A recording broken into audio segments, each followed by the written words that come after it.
we're going to get started here with our next session and speaker. I'd like to introduce, first here we have John Whitler from the U.S. Environmental Protection Agency's Water Security Division. A little bit about John. John Whitler is an environmental protection specialist with the U.S. EPA, Office of Water and Office of Groundwater and Drinking Water, Water Security Division. Oh, it's a lot of offices, John.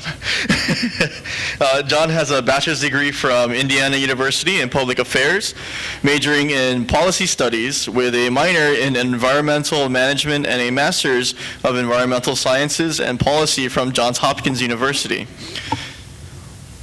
John has worked on water sector preparedness and emergency response at EPA since 2004. John helped publish several guidance documents and tools relating to water sector preparedness, response, and resiliency. John is the Water Security Division's lead in the promotion of mutual aid and assistance agreements in the water sector, and he also works on other emergency response trainings as well. Most recently, John is focused on providing the water sector with tools and information to support their climate change adaptation efforts. And he also created a web link for all utilities to be able to go to these tools and resources that he's created, which can be found on the cards that you have on your table there. All right, so without further ado, I'd like to introduce to you Mr. John Whitler.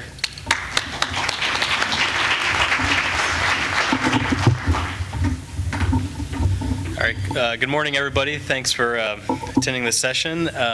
Really excited to be here. It's my first time in Hawaii. It's been a great experience so far, getting to know folks, and had a great time at learning about Honolulu Board of Water Supply on Tuesday, and hopefully we'll provide you some good information here today in my talk.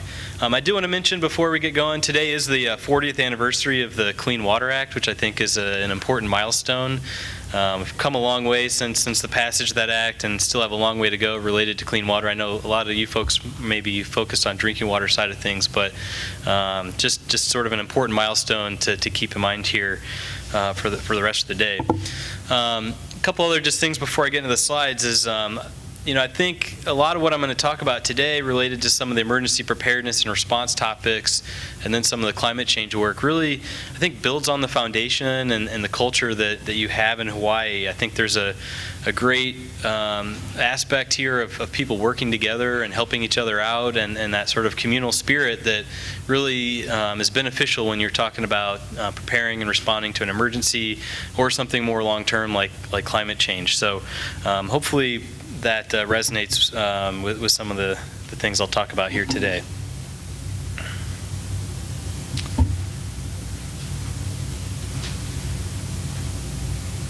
So as you all know, disasters happen, and some of these disasters may not necessarily be applicable always to Hawaii, but these are some just nice pictures here that, so we know about disasters happen, and systems will need help. We've seen time and time again that utilities are becoming overwhelmed by some of these extreme events. And there's a good phrase, it's not if, it's when. And we saw that this week, and actually we were over at the Department of Emergency Management while this was going on. So, think about that with your own system. There may be components or aspects of your own system that you didn't think would be impacted by something, but you never know. And in Hawaii, I just did some research before I came here. You all have seen a fair amount of major disasters, whether it be a hurricane or large rainstorms or earthquakes or tsunamis. There's some quite impressive statistics out there just in terms of the amount of precipitation that you could potentially receive here and the types of impacts that may impact utilities as well.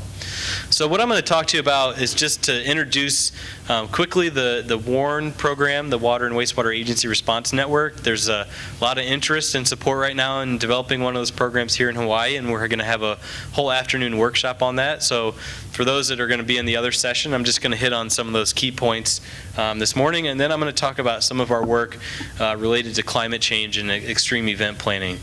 So Just really quick on some of these warrant slides, it's not a corporation or a government unit. It's basically utilities that are organized around this mutual aid agreement and have worked these procedures out to help each other out in the event of an emergency. Past disasters have told us many things about utilities. The experience I like to really share with people is Hurricane Katrina. And we had over 1,300 utilities impacted by Katrina. And I think if you can imagine all of them needing help and not knowing where to turn to for help, some of them were trying to help each other, but they would run into resistance, whether it be their own management saying, hey, what if you get hurt? What if your equipment gets damaged? How are we going to get paid back? Things like that. So a lot of these requests, were coming up through the state, through the federal government. So somewhat of a selfish promotion for us at EPA to want these mutual aid and assistance programs to work in order to reduce that burden on federal requests for assistance. If utilities can help each other out on their own, I think we'll be a lot better off. So just a couple points up there about that, and then just a timeline there to show you sort of where WARN fits in related to other emergency response support. So WARN has actually a long history dating back. We see recognition of mutual aid and assistance within the water sector going back to the 40s, post-World War II. Even EPA first used mutual aid and assistance in a guidance document back in 1976. So this isn't a new concept, but its promotion and expansion has grown rapidly really since 2005 and 2006. We have a lot of support from the major water associations to develop these. This statement was signed in 2007. We developed this action plan that shows folks the steps they need to go through to develop a WARN program and develops a sample agreement for people to use. 48 of these programs exist, and they all use that template agreement, and that's what we're planning to do here in Hawaii. Moving forward, I think there's a couple key points that we want to emphasize that are maybe a little unique to Hawaii. I think this concept of I think it's kokua, of helping each other out, this handshake type of agreement, I think has existed here for a long time. But there's the sense that we might need to move from this informal type of assistance to a more formal agreement, and that's what WARN will enable people to do, and really focusing on that agreement and what that agreement can provide to you during a response in terms of liability protections and procedures for reimbursement. Which is another really key issue here is if utilities are going to help each other out, how is that going to get paid for? And we're going to talk a lot about that this afternoon as well. And then coordinating with the existing response structures. There's a great culture here of preparedness and response that already exists. We want to make sure this program fits into those existing structures as much as possible and sort of understand how those process and coordination mechanisms work. So I've hit on some of these benefits already, and I don't want to dwell on these WARN slides because we're going to cover these a lot this afternoon. But just highlighting some of the steps there are in developing the WARN. I think we're working our way through this list right now here in Hawaii and have made really good progress. Just a list of who's involved. Its focus is on utilities helping utilities. That's sort of our tagline. But we have a recognition here that there is support that needs to be provided by different state agencies, both Department of Health as well as emergency management, and even some federal support as well. So this is the current WARN status. We have this map in all of these 48. There's 47 states plus the National Capital Region have established a WARN agreement, and so we turn them green. And what we hope to happen is for every state to have a WARN program. And I'll just point out that we'll use this version of the map, which makes Hawaii look a lot bigger once the program's established, because on this one it's kind of small. You might even miss it, although Delaware over there on the right is a lot smaller. So anyway, this is where we hope to be, this Warren Ultimatum, and I think we're making great progress here to get there, and hopefully folks will stop by the session this afternoon to help us.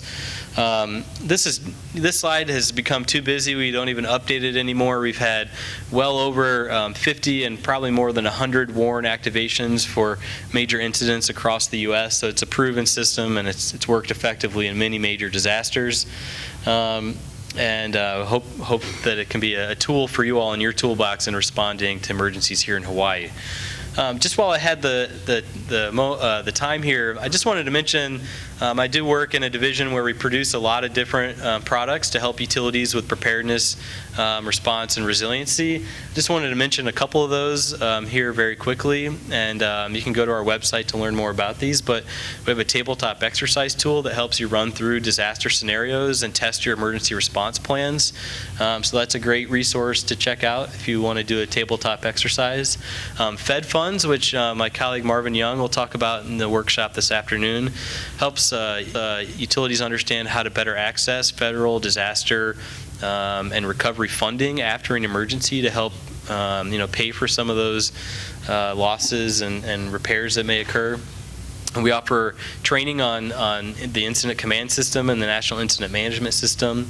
There's a program called Water Laboratory Alliance, which helps improve the capacity of our nation's our laboratories to deal with a water emergency, especially from a chemical, biological, or radiological incident. So something to be aware of there. The Water Contaminant Information Tool, if you ever had one of these CBRN agents in your system, a lot of good information there. And then the WEAT tool, which helps provide some economic data on potential impacts to a water system from a loss of service type event. So just really quickly, this just scratching the surface. There's a lot more resources we have out there related to preparedness and response. So here's just the overview of the track this afternoon. I'm going to set the stage a little bit and cover some of these slides quickly again, but then dive into a little bit more detail to set the foundation for the Warren program. Talk a little bit about the federal reimbursement and ABCs of getting access to those. Ray Reardon's going to talk about Cal Warren, its history, how it's been used in various activations. That really the grandfather of the Warren program, and Ray literally is a grandfather, so it's a fitting title there. And he'll provide a really entertaining talk, I think, about California's experience, and then we'll hear from Hawaii on their progress. And I think throughout this time, this afternoon, we're going to build in some good discussion. So if there's folks in the audience that have an interest and want to learn more, we hope to provide that to you. So I'm going to shift gears here just for a second, well, more than a second, actually, for about the next 20 minutes, and talk to you about our Climate Ready Water Utilities Initiative. So I think Chip set a really good foundation about the basics of climate change, how the climate is changing globally, what some of those impacts might be within Hawaii. And what I'm going to try to do is talk to you about what we're trying to do at EPA to help utilities deal with the impacts of climate change. I've got several slides that are going to overview some of our tools and products that might be of interest and something for you guys to explore, moving on from this conference, and we'll be happy to help sort of work through these products. I have a lot of slides. I'm going to be a little bit of a tease with some of them, so you're just going to get a quick look at them, and hopefully that'll entice you to go look at them more. I apologize. We just have a lot of stuff, and I have a short amount of time here, so.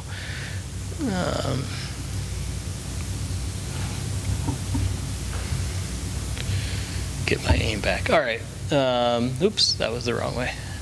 There we go. So I'm going to talk a little bit about climate change and water utilities, provide a history of our program, and then go through some of our products. In general for water utilities, and specifically here on Hawaii, there are some expectations of how utilities will be impacted. I've tried to bold some of these for you guys in particular. Sea level rise, of course, is an important issue. Heavy precipitation events is another. But we really